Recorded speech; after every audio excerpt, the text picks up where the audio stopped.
Hobart Radio International is relayed by affiliate stations. You can hear us via shortwave radio on WRMI Radio Miami International, WBCQ on the Area 51 program, and Unique Radio in Australia. You can hear us in Adelaide, New Zealand from World FM 88.2 and in Tasmania, Australia on Pulse FM on 87.6 and 87.8 FM across Canberra and the Huon Valley. You can hear all our shows via TuneIn. You can visit our website, hrradio.org, or send us an email at hrradio@gmail.com.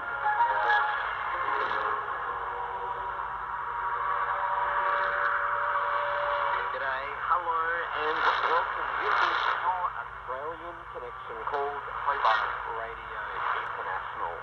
We've had some typical spring weather with warm days in the high teens and other days rainy and windy. From our studio in southeastern Tasmania, welcome to programming for the 3rd until the 24th of October 2020. On today's show, world news, famous quotes by famous people, Oprah Winfrey, and comedy from the two Ronnies. Music today from Cut Copy, Kate Bush, Anthony Moyo, and Tears for Fears.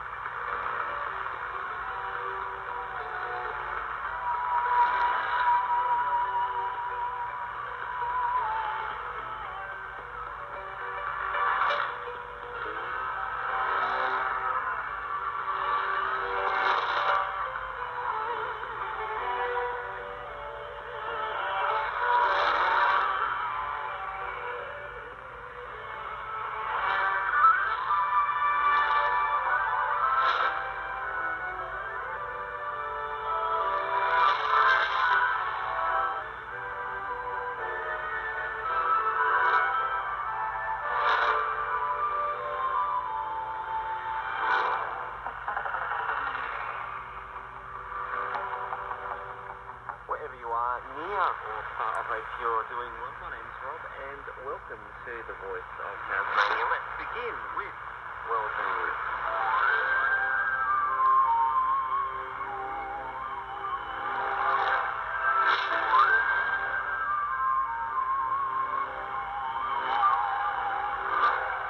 Hobart Radio International World News.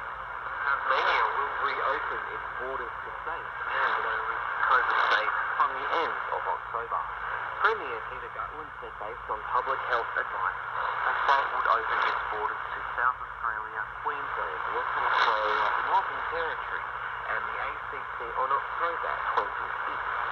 He said the situation in New South Wales was looking promising, but they would be keeping an eye on it over the next week. If at any time the situation changes in these jurisdictions, and advice is that the risk is increasing or too high, then we won't hesitate to change this specialist said. We feel more prepared to put Tasmanians at risk, meaning that border restrictions will remain in place for the time being with Victoria and will keep New South Wales under a guard. The date will give Tasmanians certainty as they plan to the end of the year, but also provide a date for our airlines to work to. Mr. Gutland said this travel would be taken through as many direct routes as possible, which don't rely on commuting via Tullamarine. My understanding is that there is real interest from the airlines based on our engagement with them in terms of direct flights to Adelaide, Brisbane, Canberra, and to Sydney should we open to New South Wales, he said.